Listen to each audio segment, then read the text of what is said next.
Price God. உங்களை பார்க்கல எனக்கு ரொம்ப சந்தோஷம். கர்த்தர் பெரிய காரியங்களை செய்து கொண்டிருக்கிறார். இந்திய தேசங்கள்ல போற இடங்கள்ல ஜனங்கள் பிசாசு பிடிகளிலிருந்து, சாபங்களிலிருந்து, பலவிதமான போராட்டங்களிலிருந்து, பலவிதமான பிரச்சனைகளிலிருந்து, பலவிதமான வியாதிகளிலிருந்து கர்த்தர் அற்புதங்களை செய்து கொண்டே இருக்கிறார்.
I pray for every people who came for this meeting.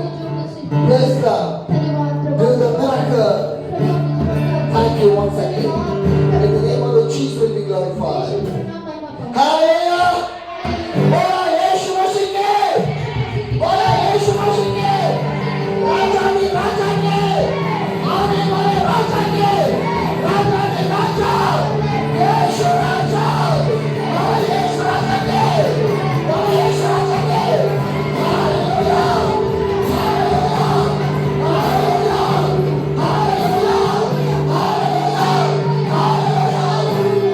போற இடங்களெல்லாம் ஜனங்கள் பிசாசு பிடிகளிலிருந்து சாபங்களிலிருந்து பலவிதமான போராட்டங்களிலிருந்து பலவிதமான பிரச்சனைகளிலிருந்து பலவிதமான வியாதிகளிலிருந்து கர்த்தர் அற்புதங்களை செய்து கொண்டே இருக்கிறார். ஒரு வீடியோ உங்களுக்கு நான் காமிக்க போறேன். இந்த செய்தியை முடித்த பிற்பாடாக அந்த வீடியோ நீங்க பாருங்க. ஆண்டவர் எந்த அளவுக்கு பெரிய ஒரு மாற்றத்தை உருவாக்கி கொண்டே இருக்கிறார். தேசம் முழுவதிலும் இந்த எழுப்புதலை தேவன் பெரிய ஒரு காரியங்களை செய்து கொடுக்கிறார். பெரிய ஒரு அறுவடை தேசம் முழுவதிலும் நடைபெற்றுக் கொண்டே இருக்கிறது. கர்த்தர் அற்புதங்களை செய்து கொண்டே இருக்கிறார். இயேசு கிறிஸ்து இன்றைக்கு ஜெபித்துக் கொண்டே இருக்கிறார். இந்த வீடியோ பார்க்கிற உங்க வாழ்க்கையில் ஆண்டவர் நிச்சயமாக இதை அற்புதத்தை செய்ய போகிறார். இதை விடுதலை செய்ய போகிறார். இதை மாற்றத்தை செய்ய போகிறார். இந்த இயேசுவால் கூடாத காரியங்கள் ஒன்றுமே இல்லை. இயேசுவை விசுவாசிக்க விசுவாசிக்க விசுவாசிக்க உங்கள் வாழ்க்கையில் ஒரு பெரிய அற்புதத்தை உங்களால் பார்க்க முடியும். என் அன்பான தேவஜனமே, கர்த்தர் பெரிய காரியங்களை ஒவ்வொரு நாளும் இந்த ஊழியங்கள் மூலமாக செய்து கொண்டே இருக்கிறார். போகிற இடங்களெல்லாம் ஜனங்கள் இயேசு கிறிஸ்துவை ஏற்றுக்கொள்கிறார்கள். பாவத்திலிருந்து ஜனங்கள் விடுதலை பெறுகிறார்கள். மதுபானத்திற்கும் பலவிதமான பாவ அடிமைக்கு வாழ்ந்த ஜனங்கள் இயேசு கிறிஸ்துவை தன்னுடைய சொந்த இரட்சகராக ஏற்றுக்கொள்கிறார்கள். இது ஒரு கடைசி கால எழுப்புதலின் ஊழியம். இது ஒரு கடைசி காலத்தின் ஜெப யாத்திரை. தேசம் முழுவதிலும் கடந்து செல்கிறோம். தேசம் முழுவதிலும் சுவிசேஷத்தை அறுவடையின் விதைகளை விதைத்துக் கொண்டே செல்கிறோம். கர்த்தர் பெரிய காரியங்களை செய்து கொண்டிருக்கிறார். இது அனைத்தும் உங்களுடைய ஜெபங்கள் மூலமாக தான். நீங்கள் ஜெபிக்கிற ஜெபங்கள் மூலமாக கர்த்தர் பெரிய காரியங்களை செய்து கொண்டிருக்கிறார். எனக்கு சந்தோஷமான ஒரு காரியம் என்னென்ன, போற இடங்களில் ஜனங்கள் வசனத்தை கேட்பதற்கு அவ்வளவு வாஞ்சியாக இருக்கிறாங்க. அது பகலா இருந்தாலும் சரி, இரவா இருந்தாலும் சரி. இதெல்லாம் எப்படி நடக்குது? எந்த காலநிலையுமே நான் பொருட்படுத்துவதில்லை. அது மழையோ வெயிலோ குளிரோ இரவோ பகலோ என்ன ஒரு இதாக இருந்தாலும் சரி, இரவும் பகலும் என்று பார்க்காமல் ஊழியத்தில் ஓடுகிற ஆண்டவர் ஆத்துமாக்களை கொடுத்து கொண்டே இருக்கிறார். என் அன்பான தேவஜனமே, இந்த ஊழியர்களுக்காக ஜெபிங்கள். இந்த ஊழியத்தின் தேவைகளுக்காக ஜெபிங்கள். கர்த்தர் பெரிய காரியங்களை செய்வாராக. இன்னும் பல மாநிலங்களுக்காக நான் கடந்து சொல்ல வேண்டும். என்னோட பயணத்திற்காக நீங்கள் ஜெபித்துக் கொள்ளுங்கள். கர்த்தர் உங்களை ஆசீர்வதிப்பாராக.